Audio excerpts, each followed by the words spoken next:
কিছুদিন আগে দেব আর শুভশ্রী তাদের সপ্তমতম মুভি অ্যানাউন্সমেন্ট করে দেশু 7। হাই, আমি শুভশ্রী। আপনারা নিশ্চয়ই সবাই জানেন এই বছর পুজোয় আমার আর দেবের আগামী ছবি দেশু 7 আসছে। 10 বছর পুরনো এবং পুরনো টেকনোলজি দিয়ে তৈরি এই ধূমকেতু মুভিটি বেঙ্গলি ইন্ডাস্ট্রির টপ 2 মুভি হয়ে যায়, যেটা 28 কোটি টাকা বক্স অফিসে কালেকশন করে। আমি যা চাইবো তুমি যা দিতে পারবে না। সাধারণ জীবন যাপন করে আমি আমার পরিবারের একটাও দায়িত্ব পালন করতে পারি। সেই ইমোশনকে কাজে লাগিয়ে তাদের সপ্তমতম মুভি আসতে চলেছে। এটা কি পুরো বেঙ্গলি ইন্ডাস্ট্রির চেহারাই বদলে দেবে?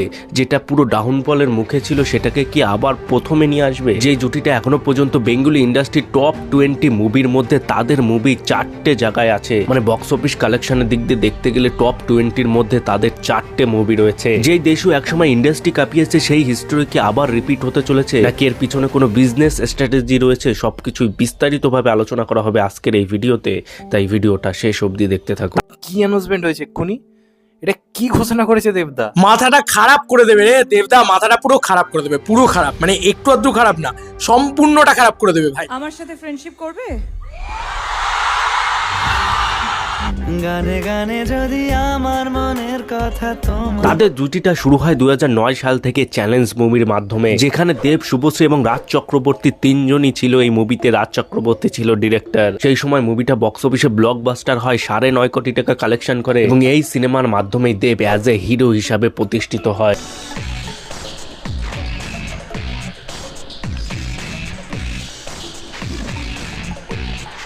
তিনি আগে রোমান্টিক হিরো হিসেবে পরিচিত ছিলেন, কিন্তু চ্যালেঞ্জ মুভির মাধ্যমে একজন মাস হিরোতে পরিণত হয় এবং সেই সিনেমার জন্য দেব আনন্দলোক অ্যাওয়ার্ড, টেলিসিনে অ্যাওয়ার্ড, কালাকার অ্যাওয়ার্ডে সেরা অভিনেতার অ্যাওয়ার্ডও পায়। জিন গাঙ্গুলি সুরে গাওয়া এই গানগুলি যেমন চ্যালেঞ্জ, নিবিনাশালা, মাহিবে, ভজগৌরাঙ্গ, প্রত্যেকটি গান কিন্তু প্রচুর পরিমাণে জনপ্রিয়তা পেয়েছিল।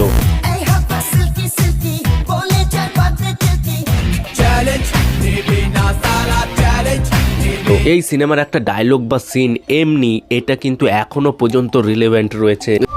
এমনি আমার সাথে ফ্রেন্ডশিপ করবে? কেন? এমনি।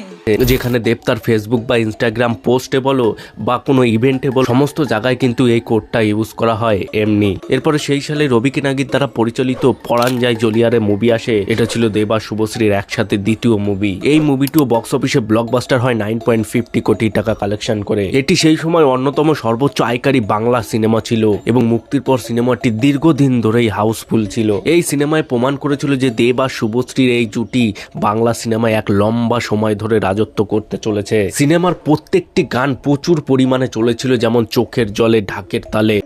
চোখের জলে ভাসিয়ে দিলাম মনের ঢাকের তালে, কোমর দোলে। এরপরে 2011 সালে সুজিত মন্ডলের দ্বারা পরিচালিত মুভি আসে রোমিও। এই মুভিটিও বক্স অফিসে বিশাল সাফল্য অর্জন করেছিল। এই মুভিটির একটি গান লেডি কিলার রোমিও, যেটায় 50 লক্ষ টাকা খরচ করা হয়েছিল এবং এটাই ছিল বেঙ্গলি ইন্ডাস্ট্রির প্রথম মুভি যেটা 50 লক্ষ টাকা খরচ করা হয়েছিল। মুভিটির প্রত্যেকটা গানই খুব ভালো চলেছিল, যেমন লেডি কিলার রোমিও, মলারে, মন তোকে দিলাম।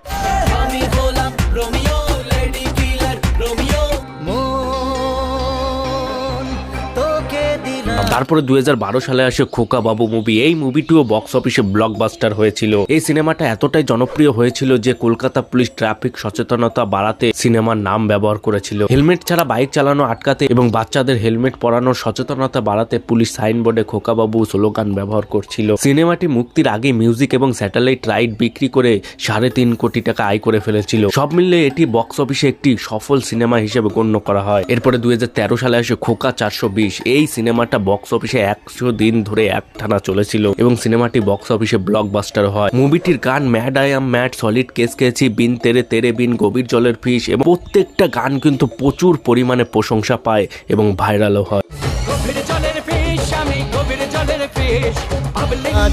চোখের জলে ভিজে পেরি।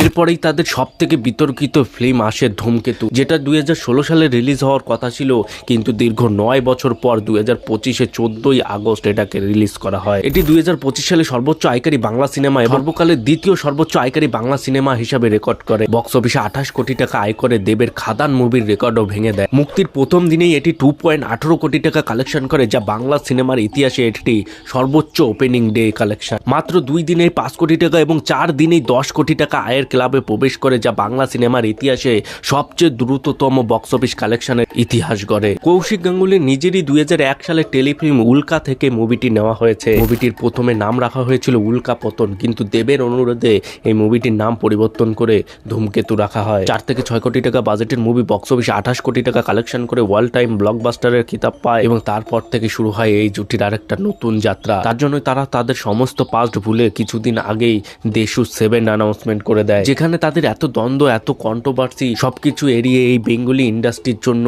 আবার তারা ফিরতে চলেছে। এবার শুভশ্রী লাইভে আসে এবং 2026 সালে দুর্গাপুজোয় দেশু 7 রিলিজ হবে সেটা তারা অ্যানাউন্স করে। মুভিটি একটি রোমান্টিক থ্রিলার বা হাই ভোল্টেজ ড্রামা হতে যাচ্ছে। ইঙ্গিত দেওয়া হয়েছে যে এতে প্রচুর অ্যাকশন ও ইমোশন থাকবে। মুভিটি প্রযোজনা করবে দেবের নিজস্ব সংস্থা দেব এন্টারটেনমেন্ট ভেঞ্চার। উত্তম কুমার, সুচিত্রা সেন, প্রসেনজিৎ, ঋতুপর্ণা এই সমস্ত জুটিগুলো যেরকম দশকের পর দশক ধরে বেঙ্গলি ইন্ডাস্ট্রিতে একটা রোমান্টিক জুটি হয়েছিল, এর পরের স্থান কিন্তু দেব আর শুভশ্রীরই আছে। এখন দেখার বিষয় এই দেশু 7 বক্স অফিসে কিরকম ফলাফল করে। তো ব্যাস বন্ধুরা, আজকে এই পর্যন্ত। এই দেশু 7 নিয়ে তোমাদের কি মতামত রয়েছে কমেন্ট বক্সে অবশ্যই জানাও। ভিডিওটা একটু ভালো লেগে থাকলে একটা লাইক করে দিও, চ্যানেলে নতুন হলে সাবস্ক্রাইব করে নোটিফিকেশন অল করে দিও, যাতে ভিডিও আপলোড করলে সবার আগে পৌঁছে যায় তোমাদের কাছে। দেখা হচ্ছে পরের এক নতুন ভিডিওতে। বাই।